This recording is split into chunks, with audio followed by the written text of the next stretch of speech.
안녕하세요. 굿모닝 성공투자의 아침 김은수 앵커입니다. 자, 우리 굿모닝 성공투자의 아침에서는요. 매주 월요일부터 금요일까지 그리고 아침 6시부터 7시까지 팍스경제TV의 최고의 증권 전문가들과 함께 주식 투자에 유용한 팁을 드리고 있습니다. 자, 최근 주요 시황이나 업종 분석 그리고 종목 분석이라든지 핫한 주식 시장의 이슈를 분석을 해드리고 있습니다. 자, 주식 투자에 반드시 필요한 기초 교육부터 심화 교육까지도 진행을 하고 있는데요. 방송 내용에 대한 질문이나 방송 자료, 분석 자료가 필요하신 분들은요. 여기 하단에 나와 있는 노란통 메신저를 통해서 누구나 무료로 받아가 보실 수가 있습니다. 자, 하단의 안내와 같이 노란통 메신저를 실행하시고요. 오픈 채팅방 검색을 누른 다음 하단에 안내되어 있는 오늘 방송을 진행하시는 전문가님의 키워드를 입력하셔서 검색하시거나 만약 그게 너무 귀찮다 하시는 분들이 계실 겁니다. 자, 오른쪽 하단에 나와 있는 QR코드를 이용하시면 되는데요. 자, 스마트폰을 꺼내셔서 카메라를 실행하시고 이 QR코드를 가져다가 대시기만 하시면 바로 입장이 가능합니다. 자, 입장하셔서 방송 보고 왔어요 라고 하시면서 교육 자료 그리고 시황 자료 그리고 종목 상담까지 다 편하게 받아 가보시길 바라겠습니다. 자, 본 방송은 녹화 방송입니다. 일정 부분 시차가 있을 수 있다는 것을 감안해 주시고 시청해 주시길 바라겠고요. 자, 우리 굿모닝 성공투자의 아침에서는 팍스경제TV의 전체 증권 전문가님들 중에 수익률이 가장 좋은 메인 간판 전문가님들만 나오고 있습니다. 자, 오로지 수익률 상위 랭크자들만 이 굿모닝 성공투자의 아침에 출연할 수가 있기 때문에 우리 시청자 여러분들께 많은 도움이 되실 거다라고 믿고 있습니다.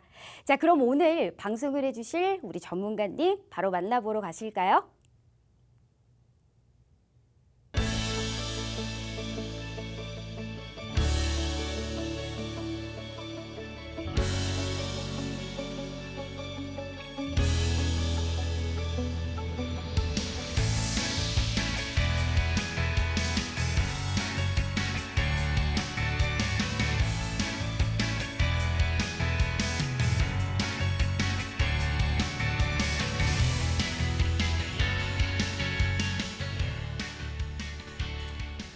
네, 안녕하세요. 굿모닝 성공투자 아침의 칼리 전문가입니다. 네, 드디어 시장 자체가 지금 하락세로 좀 돌면서 고점 대비 낙폭을 드디어 좀 보여주고 있는 모습입니다. 이제 제가 지난주 목요일까지만 하더라도 딱 일주일 전 방송까지만 하더라도 조정이 뭐야? 하면서 지속적인 매수세를 끌고 왔다라고 하면 이번 주 전체적인 증시 흐름 방향 자체는 사실상 지금 현재 매도세를 계속적으로 좀 이어가고 있는 모습이에요. 그래서 정말 강하게 들어올렸고 워낙 강력한 매수세가 나오다 보니까 여기에 따른 사실상 단기 조정은 꼭 필요하다. 왜냐면 우리가 코로나 쇼크 때도 바닥 대비 이렇게 과열을 그리면서 말도 안 되는 상승을 보여줬었던 이 자리값도 한 번에 의미 있는 조정 자리값은 가져갔어요. 근데 여기서의 이제 단기 가격 조정이 나올 때마다 바라보신다라고 하면 밴드 하단을 조금 더 눌러주면서, 왜냐면 상승으로 넘어갈 거니까 결국에는 상승으로 넘어가는 패턴이었어도 그동안에 너무 가파른 상승을 보여줬을 때는 꼭 지금 추가적인 상승 흐름을 다 가져갔었던 자리값들 다 비교를 해보셨을 때 밴드 하단을 더 강력하게 눌러주는 모습을 연출을 했어요. 그러니까 이미 이 구간대에서 지금 일단 좀 보시면,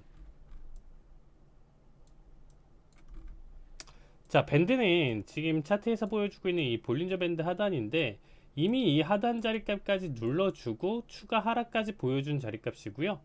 그 다음에 한 번 더 강하게 쭉 고점 이어주면서 상승 가져갔을 때 여기 타이밍에서도 고점 대비 바닥까지 눌러준 뒤에 더 딥하게 빠져주고 추가적으로 이 구간대까지 더 낙폭을 키워간 뒤에 지금 재반등을 지금 보여준 자리값이다 라고 보시면 될 것 같습니다. 그래서 지금 자리값도 한번 의미있게 지금 조정이 온다라고 하면 뭐 기간값에 따라서 여기 자리값이 올라갈 테니까 일단 14,000 초반대까지는 한번 또 힘있게 지금 현재 자리값 기준으로 낙폭을 조금 더 확대하고 키워갈 가능성이 높다. 왜냐면 좀 단기간에 큰 낙폭이 이어지진 않았어요.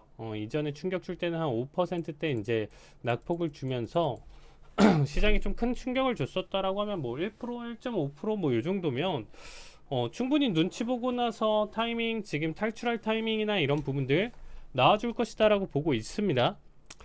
자, 그러면 자, 지금 일단은 지금 봤었을 때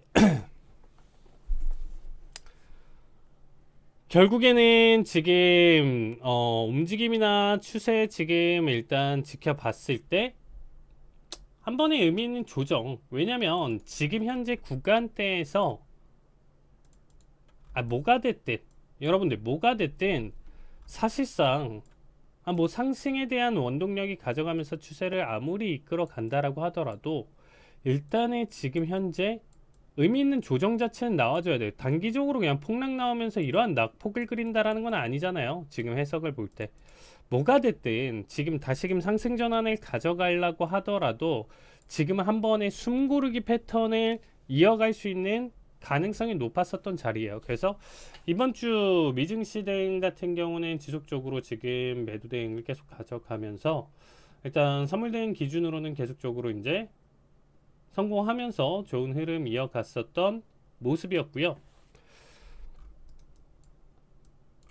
낙폭 자체를 지금 기준으로 본다라고 하면 추가 하락, 추가 매도세 본다라고 했었을 때 아무리 못해도 지금 21선 부근 한번 잡아주고 그러면 지금 현재 제가 방송하고 있는 시간대가 6월 22일 목요일이거든요. 이제 이거 녹화 방송이라서 이제 보시는 분들은 한 주 전에 제가 이미 녹화를 했다라고 보시면 될 것 같습니다. 이미 여러분들이 보고 계신 시점에서도 일단 14,600대까지도 낙폭을 이미 보여줬을 수도 있어요. 그럼 여기서는 한번 단기적인 현재 몇 거래일간의 하락 속에서의 단기 반등 한번 좀 볼 수가 있고 거기서부터 이제 추가 하락 보여주면서 밴드 바닥을 향해 가져갈 가능성이 높다라고 지금 해석이 들고 있습니다. 그래서 바닥 라인대를 좀 기준으로 해서 이제 현재 자리값은 조정이 올 가능성이 높다라고 좀 보시면 될 것 같고요. 일단 기본적으로 매도세는 지금 좀 보여줘야 돼요. 그래서 가장 큰 사이즈의 음봉 자체가 지금 보시면 아시겠지만 수요일날 나왔어요. 수요일날 나와줬는데 이 수요일날 나와줬었던 이 매도세가 최근 시장에서 뭐 한번 1.7% 꺾였었던 거랑 더불어서 뭐 1.3%? 4% 정도야 뭐 떨굴 수 있지 이렇게 생각하실 수가 있는데 워낙 시장 자체가 잘 버텼죠. 특히나 대형주 특히나 제가 일단 좀 엔비디아 같은 경우가 정말 주가를 계속적으로 지금 역시도 사실 버텨주면서 상승세를 계속적으로 이어가고 있고 어제자 이제 단기 낙폭 뒤에 다시금 반등하는 모습을 좀 본다라고 하면 주가 자체를 정말 잘 버티면서 지속적으로 매수 우위에 있는 종목이에요. 근데 이 종목에 지금 너무 편중되고 과열된 현상 자체가 나타나다 보니까 나머지 종목들은 사실상 별반 큰 상승이 없었는데 어제자 낙폭 같은 경우에 이제 좀 본다라고 하면 뭐 8%, 6%, 5%대 뭐 이런 식으로 이제 강한 낙폭을 보여줬었던 종목들이 이제 좀 많이 보였어요. 근데 일단은 우리가 좀 생각해 볼 수 있는 대형주 위주로 일단 좀 판단을 해봤을 때는 그 낙폭 자체는 지금 좀 제한적이었고 일단 뭐 1%대, 2%대 수준 정도로 일단 좀 단기 눌림 수준으로 일단은 좀 가져갔다 이렇게 좀 보시면 될 것 같습니다. 자, 그러면 앞으로의 이제 방향성, 전망 자체가 일단 좀 굉장히 좀 중요할 것 같거든요. 그래서 일단은 방향성이나 움직임 자체로 이제 좀 놓고 봤었을 때, 자, 시장 자체를 이제 좀 판단하면서 일단 좀 해석을 본다라고 하면, 당연히 저희가 지금 얘기 드리는 거, 매도세 우위에 지금 일단은 접어져 있다라고 좀 보시면 될 것 같습니다. 자, 그러면 일단 지금 좀 볼만한 거는 어제자 제 기준으로는 이제 6월 21일 날 낙폭을 가져갔었던 거는 하나의 좀 트리거가 필요했다라고 보고 있어요. 그러니까 이제 하나의 트리거. 왜냐면 어떻게 보면 조정을 위한 좀 트리거가 좀 필요했었는데 사실상 시장에서 그거를 좀 받아줄 만한 지금 최근의 이유나 요소 자체는 없었습니다.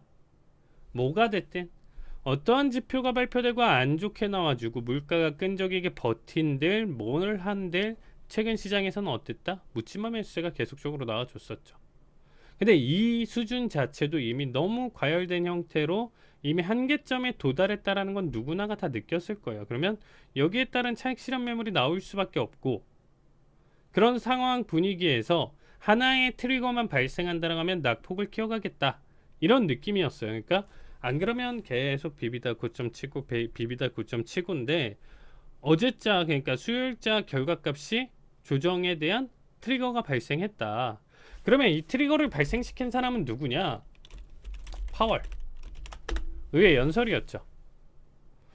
근데 사실상 이전에 FMC를 좀 놓고 보고 좀 판단을 해서 우리가 분봉으로 한번 좀 볼게요.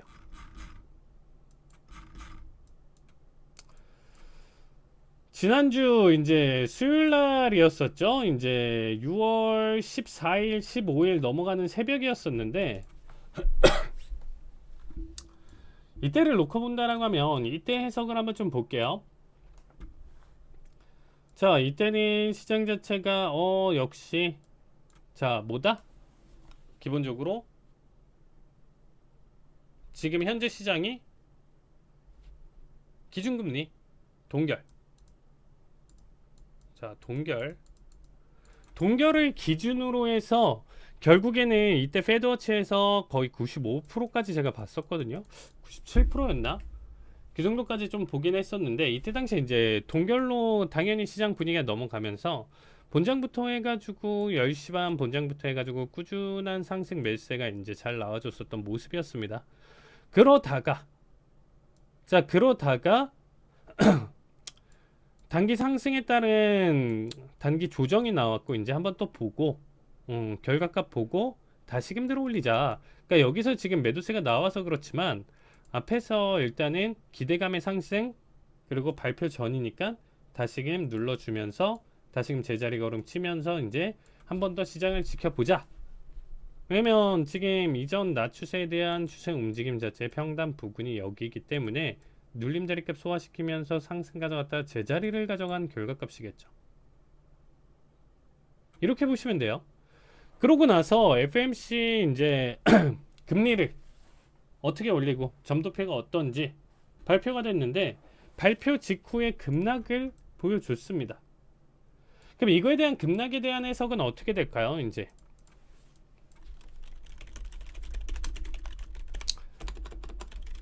발표 직후 급락이 나왔는데, 이거에 대한 해석을 지금 좀 본다라고 하면 점도표 5.1%에서 5.6%까지 중간값이 이제 올라왔어요. 이 말은 즉슨 지금 현재 자리는 동결을 가져갈 수 있을 만한 자리값이었는데 5.6%대까지 올라왔다라는 것 자체가 뭐로 해석이 될 수 있을까요? 앞으로 올해 남은 6개월 동안 추가적으로 금리를, 그렇죠, 이제는 빅스텝을 올리기는 분명히 부담스러워요. 그렇죠? 2번 얼마나 욕을 먹겠어요. 한 번에 50bp를 올린다라고 하면 얼마나 큰 욕을 먹겠어요. 그러니까 추가적으로 금리 인상을 2번 더 올리겠다. 이거는 새벽 3시 한국 시간 기준으로 새벽 3시 발표고, 이거는 결과예요. 그렇기 때문에 뭐야, 동결해놓고 지금 일단은 오히려 지금 금리 인상을 더 가져가겠다? 바로 급락 매도세가 나와주면서 15,100에서부터 그대로 이제 100포인트 이상 낙폭을 주는 강한 매도세가 나와줬었습니다. 그런데 이후에, 그쵸? 이후에 눌러준 자리값 그리고 그 이상까지 들어 올려주는 강한 매수세가 나와줬고요. 추가적으로 더 큰 상승과 자리값 버티는 결과값이 낮추세까지 이어졌었는데, 이거에 대한 해석을 지금 본다라고 하면 굉장히 좀 중요했어요. 그러니까 이번 FMC는 사실상 여러분들이 좀 놓고 보셨을 때 결과값으로 지금 일단 좀 본다라고 하면, 자 일단 파월 기자회견이었었는데, 일단 시장 참여자들은 일단 금리 동결 당연히 생각했고요. 그 다음에 점도표 유지 이거를 생각했어요. 그 다음에 매파적인 파월의 발언으로 단기적인 증시 조정. 그러니까 이미 여기서는 유지나 상승을 보고 되려 파월 기자회견에서 매파적인 발언으로 단기적인 증시 조정 가능성을 지켜봤었는데, 앞에서 이미 점도표상으로 이미 충격을 준 상황이에요. 충격을 준 상황에서 매파적인 발언은 뭘 예상할 수 있었냐면요, 점도표 상단은 그대로 유지가 되지만 파월의장이 나와서 아직 우리는 정해진 건 없고 데이터를 보고 나서 추가적으로 금리를 더 올릴 가능성이 있다, 더 올릴 수도 있다, 이거에 대한 가능성, 의지 이런 부분들을 보여주면서 상승했던 부분을 일부 눌러주거나 하락 반전을 지금 생각을 했었는데, 되려 앞에서 올리겠다라는 거를 발표를 하고 파월이 기자회견에서 매파적인 발언, 평소랑 어떻게 보면 근데 매파적이라기보다는 평소랑 조금 스탠스가 똑같았어요. 그러니까 똑같이 터를 보고 판단하겠다. 근데 이거는 다르죠. 고점이 이미 지금 중간값이 5.1%로 유지된 상태에서 이 얘기를 하는 거랑 올려놓고 데이터를 보고 판단하겠다라는 거랑은 뉘앙스 차이가 있다라는 거예요. 어떤 차이? 두 번 더 올리겠다는데 데이터 보고 판단하겠다라는 거는 안 올릴 가능성도 있겠다. 시장 참여자들은 그 생각을 하고, 결국에 연준 니네는 5.1% 이미 해놨고 이번에 얘기는 해놨었지만 이게 블러핑일 가능성이 있다라고 생각하면서 그대로 증시를 들어 올렸었던 모습이었습니다. 그러면 이번에 지금 2부에서는 이번 의회에서 나와서 가져갔었던 거랑 과연 얼마나 스탠스가 달라졌는지, 그리고 증시의 방향성이 어떤지에 대해서 한번 지금 판단해 보도록 하겠습니다. 2부에서 뵙겠습니다.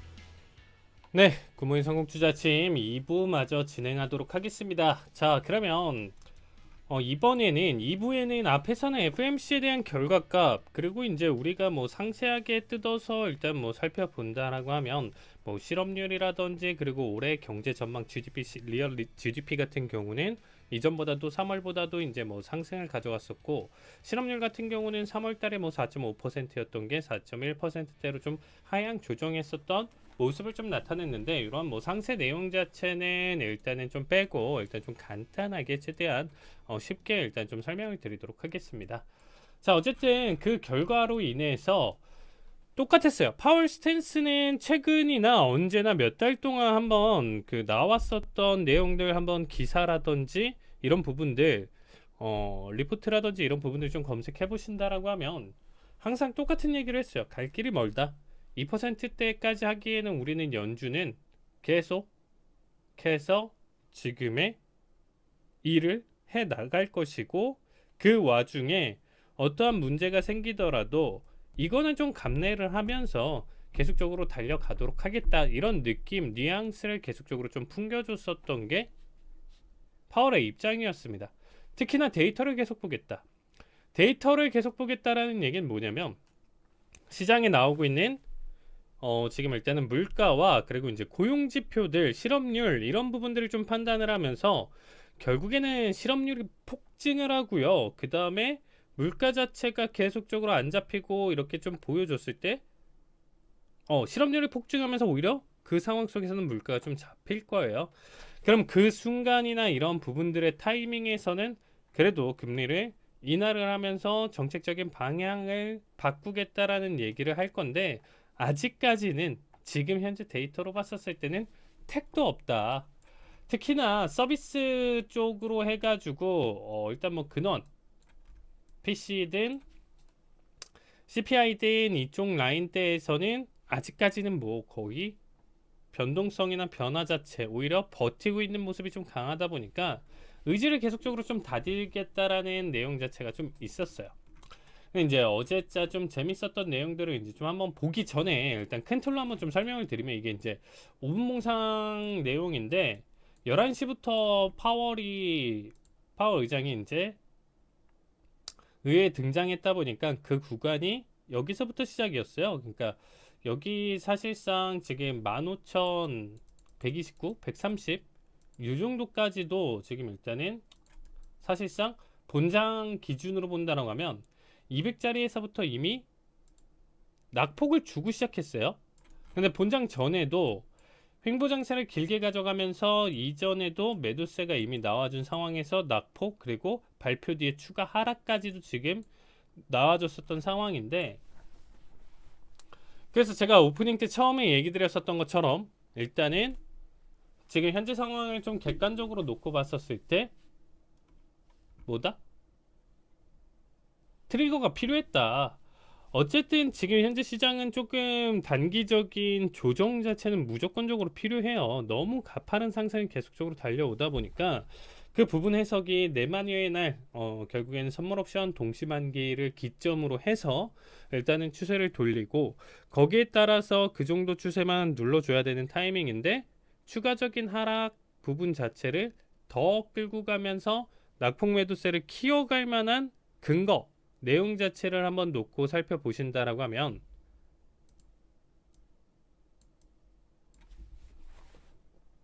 이번엔 파월의 등장과 연설이 트리거가 됐다.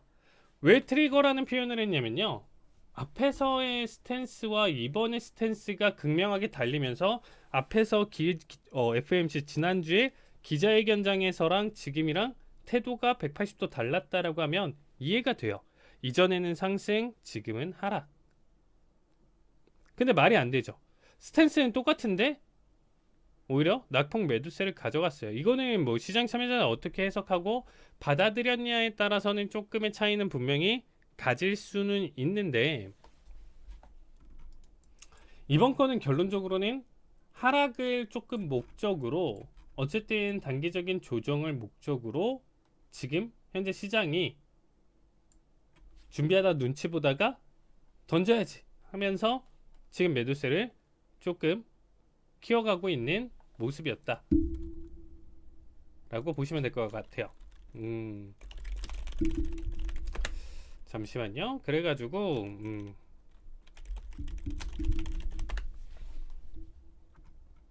자 그래가지고 지금 여기 구간대에서 지금 일단 좀 놓고 본다라고 했었을 때 어제 결국에는 기자회견이 아니고요. 그렇죠? 의회에서 이제 연설을 했었던 부분인데 요약해서 이제 조금 설명드린다라고 하면 상승과 하락을 그래도 분명히 반복하면서 결국에는 매도세 우세였었는데 좀 재밌었던 결과값이다라고 이제 보시면 사실상 등락폭이 좀 강했었던 이 부분에 대해서 좀 해석을 본다라고 하면 일단 첫 번째로 은행 관련 질문 쪽으로 일단 좀 보시면 여기다가 놓고 하는 게 딱 좋겠네요.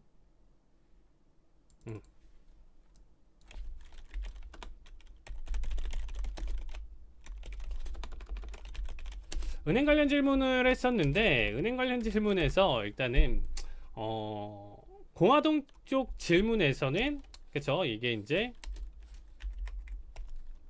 1번 은행 관련 질문으로 해가지고 재밌었던 게 이제 공화당 쪽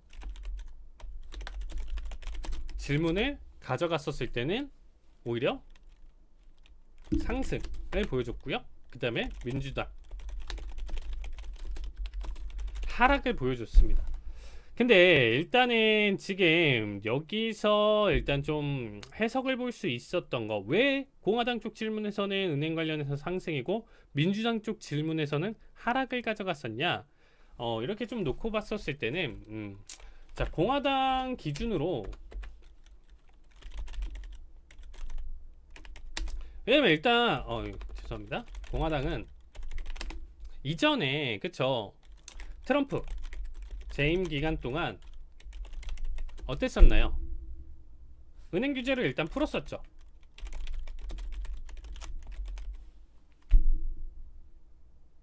지금 현재 강도 높은 규제에 따른 규제는 반대하는 입장. 그러니까 어쨌든 우리가 시장을 봤었을 때 지금 이렇게 강도 높은 규제를 가져간다라는 것 자체는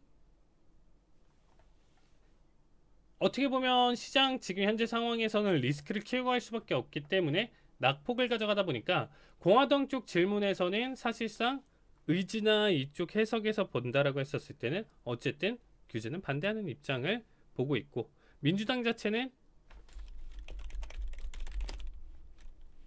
이 부분에 대해서 당연히 이번에 그리고 사태랑 이런 부분들로 해석했었을 때 일단은 찬성 입장이다 보니까 공화당 쪽 질문 쪽에서는 상승하다가 민주당 쪽 질문에서는 하락을 했었던 모습이었습니다. 대신에 그쵸? 파월에 대한 입장은 뭐였냐면, 일단 은행 규제 감독 강화를 해야 하지만,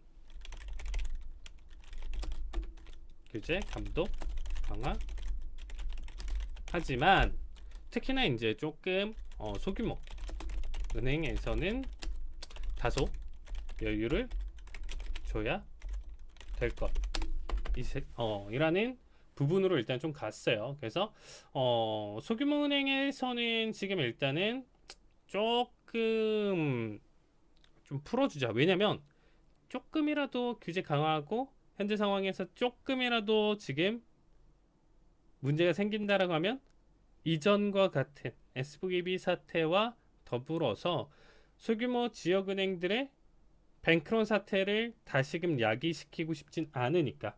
특히나 파월 그리고 페드 입장에서는 분명히 어느 정도의 경기 침체가 이루어져야 되고 지금 실업률이 좀 증가를 해야 되는 모습이 연출돼야 서비스 쪽 그리고 근원 코어 쪽에서의 인플레이션의 낙폭을 좀 볼 수 있다라고 생각하고 있어요. 근데 그 부분 자체는 은행 쪽 부분에서 연쇄적인 파산, 뱅크런 이런 부분들로 해가지고 금융 시스템 전체적인 리스크를 원하지는 않는다라는 거예요.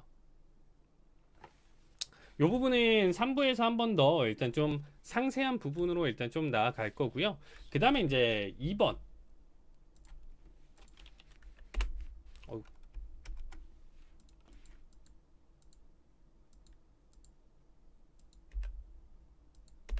낙서한 거 좀 지우고요.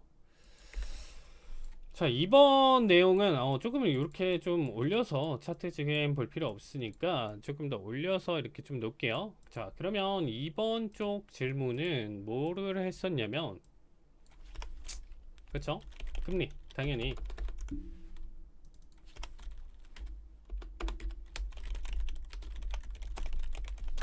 자, 금리 관련 질문이었어요. 금리 관련 질문인데 요것도 일단 조금 요약하면 이번에는 조금 재밌는 게 공화당 쪽 질문에서는 대려 이제 하락을 보여줬고요. 그 다음에 민주당 쪽 상승을 보여줬습니다. 이번에. 그러면 일단은 지금 앞에서는 좀 반대죠. 근데 이게 이제 왜 그러냐면 이번에 이제 공화당 상승에 대한 공화당 질문 쪽에서 이제 상승을 가져갔었던 건 당연히 민주당 쪽에서는 상승을 가져갔었던 이유 자체는 민주당은 지금 어떻게 보면 내년 뭐가 있죠? 선거가 있잖아요. 그렇기 때문에 일단 선거를 대비를 해서 일단은 뭐 사실상 경기 침체 그리고 그 이상의 그 경기 침체 그 외 다른 큰 리스크를 선거 전에 나오면 안 되기 때문에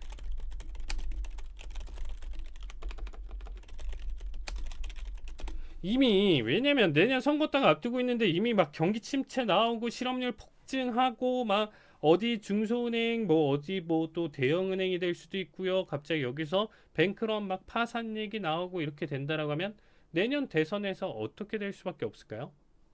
사실상 긍정적인 부분으로 아무리 얘기를 하고 하더라도 민심을 돌리기는 굉장히 좀 힘들겠죠. 간단하게 얘기해서. 그렇기 때문에 여기서는 반대 입장. 반대 입장이라는 건 뭘까요? 추가 금리 인상을 막겠다. 막고 싶다. 이런 의지인 거고. 그쵸? 오히려 이제 공화당은 당연히 반대. 금리 더 올려야 된다. 지금 현재 리스크 크니까. 이렇게 지금 좀 바라보는 거예요. 그럼 이제 파월은 그러면 어땠을까요? 그쵸? 어쨌든 뭐 앞에서 그렇기 때문에 이러한 지금 제가 차트에서 설명드렸었지만 6월 21일, 22일 넘어가는 새벽 시간대 기준으로 상승과 하락을 이런 식으로 좀 반복을 했다라고 보시면 될 것 같습니다. 그래서 일단은 파월은 사실상 똑같아요. FMC랑 뭐 별반 다른 건 없었습니다. 그쵸? 2%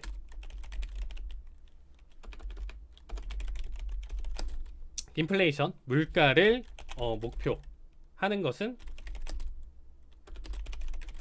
동일하며 연내 2번 인상 예측이 적절하다. 이런 느낌으로 이제 좀 얘기를 했습니다. 결국에는 사실 파월이 이제 조금 더 호소를 했었던 거는 아무리 그래도 지금 2% 그리고 이 2%를 위해서 지금 딱 쳐다봤었을 때 이미 뭐 9%대 8%대 올라왔었던 최고점 대비 지금 추세는 낙폭은 가져가고 있지만 현재 수준에서 본다라고 하면 지금 여기서 2%까지 떨구는 데는 분명한 시간과 다시금 재반등까지 나올 수도 있기 때문에 현재 금리 수준으로는 아직 부족하다라고 지금 좀 판단이 드는 것 같아요. 어쨌든 2%의 목표로 빠르게 다가가기 위해서는 연내에 2%두 번의 추가적인 금리 인상, 결국에는 베이비 스텝의 2번의 인상을 가져가는 게 적당하다. 이런 얘기로 지금 뉘앙스로 이번에 의회에서 얘기를 했어요. 그러면 앞에서 파월은 사실상 뭐 이 부분은 이따가 다시 좀 얘기를 할 거고요. 그 다음에 두 번 내용 그리고 뭐 추가적으로 이제 데이터들 얘기하면서 가져갔었던 부분 자체는 결국 여기까지 지금 일단 좀 놓고 봤었을 때는 FMC랑은 사실상 뭐 뉘앙스라든지 태도라든지 이런 부분들 자체는 동일하다고 볼 수가 있어요. 근데도 지금 현재 나스닥 지수 기준으로 선물 지수 기준으로 그리고 우리 S&P, 다우, 나스닥 전체적으로 하락을 보여줬었던 이유 자체는 여기서 그러면 사실상 질문 자체에서도 공화당, 민주당 계속 상승 하락 반복을 할 거고 하나의 기준이 없었기 때문에 결국 시장 자체는 상승 하락 반복하다가 낙폭을 가져가려는 의지를 조금 트리거를 찾았었던 이유였었다. 어제 내용 자체는 그렇게 원행의 하락까지는 가져갈 만한 내용 자체는 앞에서의 추세랑 흐름 자체로 놓고 봤었을 때는 지금은 단기 조정이 필요하다라는 의지가 잘 담겨져 있었다라고 보시면 될 것 같습니다. 자, 2부도 여기까지 일단은 시간이 굉장히 좀 부족하네요. 어쨌든 여기까지 설명드리고요. 3부에서 일단은 나머지 또 내용들 이어서 설명드리도록 하겠습니다. 3부에서 뵙겠습니다. 감사합니다.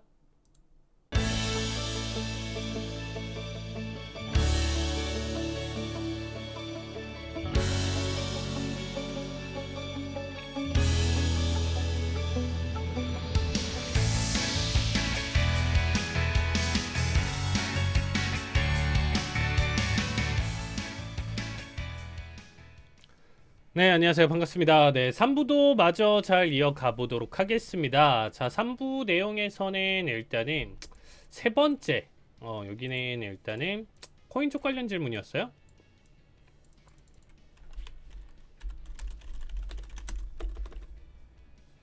관련 질문. 자, 이제 코인 관련 질문으로 일단은 좀 놓고 봤었을 때, 요거는 사실상 뭐 상승 하락 이런 느낌보다는 일단은 파월 입장에서 일단 좀 놓고 봤었을 때 일단은 규제 감독이 필요하다는 의견을 제시를 했었습니다. 그러면 이거 자체가 뭘 뜻하냐? 강력하게 어떻게 본다? 비트코인 시장 자체는 시장은 이를 지금 현재 제도권 안으로 받아 들여서 어떻게 보면 안으로 받아들여서 편입시키려는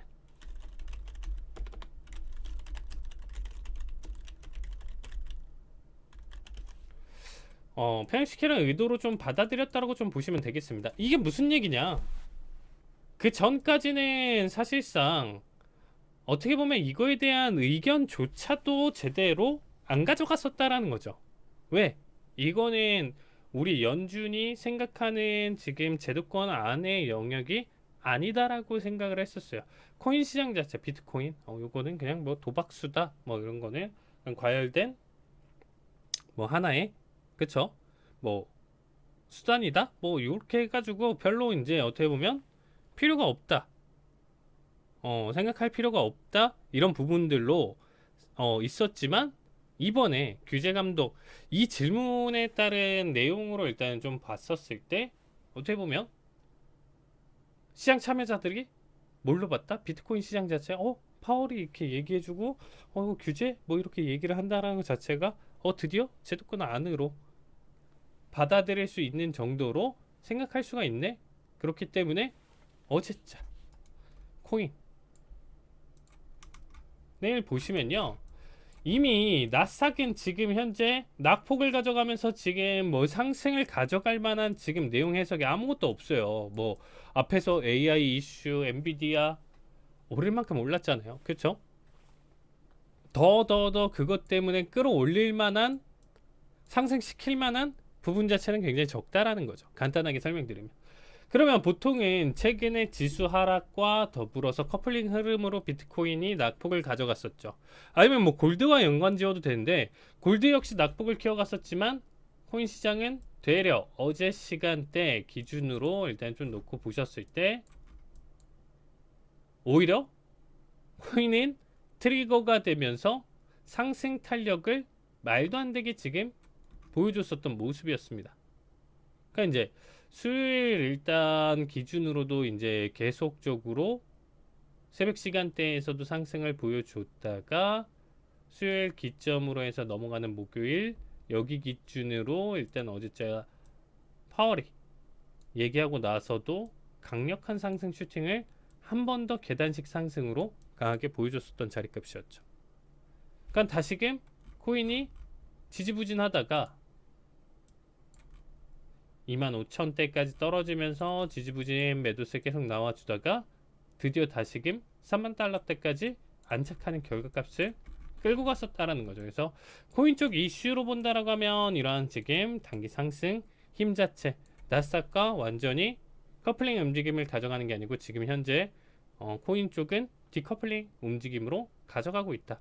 오히려 그러면 지금 이 타이밍을 맞춰서 코인 쪽으로 다시금 자본들이 우르르 몰려갈 수도 있어요. 우르르 몰려가면서 단기 상승을 지금 추가적으로 더 보여줄 수 있다 보니까 오히려 코인 쪽 시장에서의 매수세가 계속적으로 좀 이어질 수 있고, 그렇기 때문에 제 생각에는 지금 현재 골드 추세의 낙폭 자체에 대해서 좀 설명할 수가 있는 부분이라고 볼 수 있습니다. 왜냐면 달러 인덱스와 골드가 사실상 여러분들도 아시겠지만 디커플링, 달러가 약세로 뻗어지면 골드는 상승을 가져가야 되는데 이 골드가 상승을 못하고 지금 매도세 낙폭을 지금 계속적으로 이어가고 있는 이유 자체는 설명할 수가 없어요. 뭐로 설명할 수 있냐면 지금 현재 시장에서 받아들일 수 있는 거는 코인 쪽. 제가 이전에도 좀 설명을 드렸었는데 일단은 우리가 안전자산이다라고 하는 거는 채권, 달러, 그리고 금. 근데 디지털 금이라고 하는 이 금 부분 자체를 디지털 금이라고 하는 비트코인 자체가 같이 동반되면서 이미 작년, 재작년까지도 이러한 움직임을 좀 보여줬습니다. 그래서 상승을 할 때는 둘 다 동반 상승을 좀 보여주긴 하지만 결론적으로는 한쪽이 굉장히 큰 상승과 추세를 받아주면서 우세를 펼쳐준다라고 하면 남은 한쪽은 상승이 적던가 아니면 오히려 낙폭을 가져갈 수 있다라는 거죠. 왜냐면 이 비중 자체는 결국에는 한정적이니까.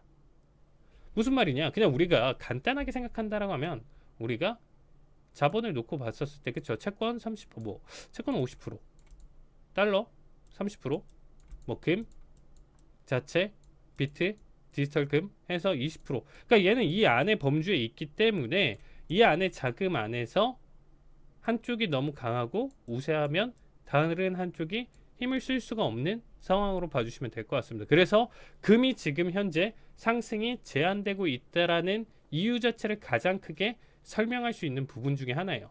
다시금 코인이 3만 달러 안착하면서 다시금 상승 추세로 넘어가고 자본 자체가 이쪽으로 지금 좀 넘어갈 가능성도 지금 배제할 순 없다. 이렇게 얘기를 드리고 싶습니다. 자, 남은 시간 얼마 남지 않았기 때문에 자, 앞에서도 좀 설명드렸었지만 일단은 질문 쪽에서는 이제 하나가 더 남긴 했네요. 그렇죠? 기후변화 질문 쪽에서는 사실상 요거는 4번 기후변화 질문도 있었는데 파월 입장에서는 사실상 물음표였어요. 이거를 왜 나한테 물어보지? 나 연준 의장인데 그리고 우리가 하는 일과 지금 좀 봤을 때 기후변화를 내가 지금 이걸 해야 돼? 그쵸? 어이가 없는 거죠. 저건 어이가 없는 거예요. 그러니까 사실상 이 질문을 왜 넣었는지 이게 참 그런데 어쨌든 이렇게 해가지고 결론적으로는 이러한 부분 때문에 앞에서 상승 하락 반복됐고 이 트리거가 돼서 매도세를 이어갔었던 모습이다. 지금 현재 증시는 결론적으로 분위기 전체는 이번 의회를 통해서 별다른 특별한 내용 자체는 가져가고 있지는 않았었지만 시장 자체는 어쨌든 조정을 위한 수단으로 이번 의회의 내용 자체를 매도세로 풀어나갔었다. 이렇게 좀 간단하게 좀 정리를 봐주시면 될 것 같고요. 자, 하나 더 이제 조금 얘기를 좀 드린다라고 하면요. 은행 쪽 관련 질문에서의 이제 좀 정리를 일단 좀 놓고 볼게요. 그러니까 은행 쪽 관련 질문으로 일단 좀 해석해서 본다라고 하면 사실 뭐 지금 보시면 소규모 은행에서는 다소 여유를 줘야 될 것이다라는 의지를 좀 보여주고 있죠. 이게 지금 현재 좀 중요한 부분 중에 하나인데 제가 오늘 좀 가장 강조하고 싶은 내용 중에 하나였습니다. 강조하고 싶은 내용 중에 하나인데 뭐냐면 이미 자 BT, FP 프로그램 그러니까 이제 이게 프로그램이죠. 결국에는 연준에서 만든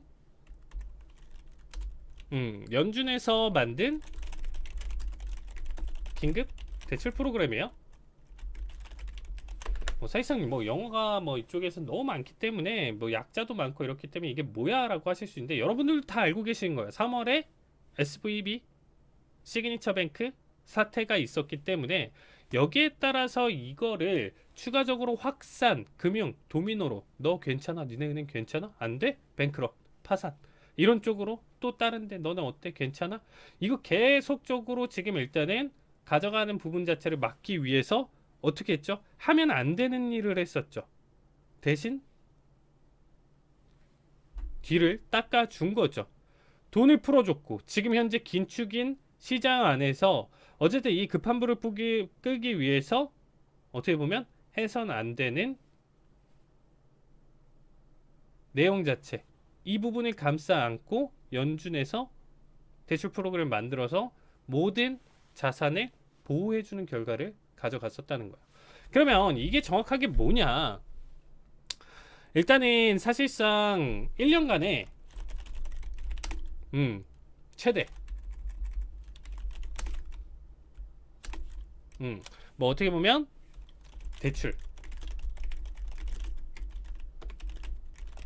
대출을 지원하는 프로그램이에요. 결국에는 지역은행, 소규모 은행 자체는 여러분들도 아시겠지만 자본이 대형은행만큼 크지는 않은 상황이에요.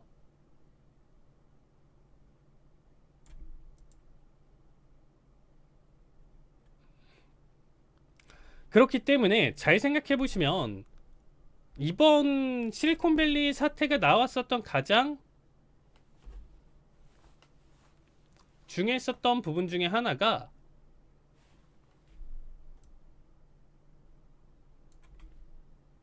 결국에는 고객들의 예금을 통해서 예대마진 대출을 해주고 그거에 따라서 차익만큼 이자만큼 어떻게 보면 수익을 얻는 구조, 아니면 이 돈을 가지고 다른 쪽에 투자를 해서 그 투자 수익금으로 채권이든 증권이 됐든 여러 가지 부분에서 투자를 해서 그 차익을 얻는 구조로 큰 돈을 굴리는 거죠. 어떻게 보면 은행 입장에서는 돈을 굴리는 건데,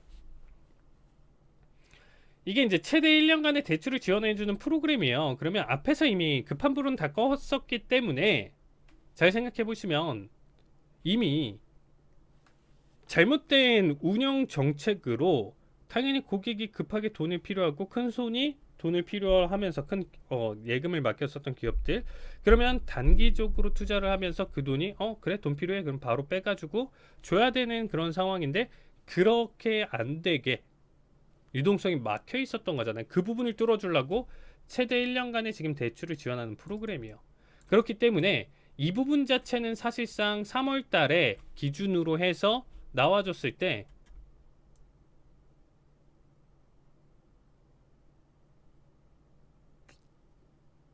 이 프로그램 자체가 그쵸 3월 달을 기준으로 해서 상승을 한번 좀 보여주고 그 다음부터는 이제 어떻게 보면 완전히 꺾인다가 아니고 이 자리를 그냥 좀 유지하면서 비비는 결과로 나와줬어야 되잖아요. 근데 최근에 어땠냐면 다시금 이 대출 프로그램을 이용하는 BTFP 쪽에서의 자금 자체가 다시금 이렇게 올라갔다. 그만큼 대출을 지금 많이 받고 있다. 소규모 은행, 지역 은행 쪽에서 지금 많이 받고 있다라는 거예요. 이게 지금 키포인트죠. 그럼 뭐다? 연준은 알고 있다라는 거예요. 뭐를? 왜냐면 본인들이 빌려주고 있는 프로그램이니까. 여기서 이렇게 지금 상승이 가져가고 있다라는 거는 소규모 은행 쪽에서 지금 이미 문제가 생기고 있다라는 거예요. 이해되시죠? 그러니까 문제가 생기고 있기 때문에 연준이 지금 입장에서 여기서 돈을 계속적으로 빌려주는 그 금액대가 계속 올라가고 있기 때문에 소규모 은행에서는 다소 여유를 줘야 될 것이다라는 얘기를 했다라는 거예요. 여기에 따른 리스크가 지금 굉장히 크다라는 거죠. 결국엔 금리 인상을 계속적으로 단행을 한다라고 하면 대형은행이든 소규모 은행이든 지금 장단기 금리가 지금 역전되면서 사실상 리스크가 지금 계속적으로 동반될 수밖에 없는 상황이에요. 거기에 따른 마진을 제대로 가져가지 못하고 있기 때문에. 근데 더 금리를 올릴 것이고, 그렇게 되면 얘네는 더 여기서 1년짜리 지금 긴급으로 만들어준 대출 프로그램에서의 비중 자체가 금액대가 계속 올라갈 수밖에 없기 때문에 이 부분 자체도 그렇게까지 원하는 그림은 아니겠지만 발생할 가능성이 높다라는 거죠. 그럼 뭐다? 결국에는 이 부분도 어느 정도 한계치는 있을 거예요. 그래서 어쨌든 소규모 은행 쪽에서 이거를 함에도 불구하고 파산하는 결과가 나와준다라고 하면 그게 최악의 시나리오겠죠. 그게 하락 하방의 트리거가 될 수 있고 매도세가 지속되면서 이게 단기적인 눌림이 아니고 지금 이전의 게 최고점이고 이제 시장이 본격적으로 하락 추세, 진짜 하락 추세가 나올 가능성이 높다. 이거 한번 신경 써서 봐주시면 좋을 것 같습니다. 자, 오늘 내용은 여기까지 설명드리고요. 뭐 추가적으로 이 부분에 대해서 궁금하신 분들은 아래 노란 톡방 참여하시면 제가 참여해서 질문해 주시면 답변 드리도록 하겠습니다. 시청해 주셔서 감사하고요. 오늘 내용은 여기까지 보고 다음 주에 뵙겠습니다. 감사합니다.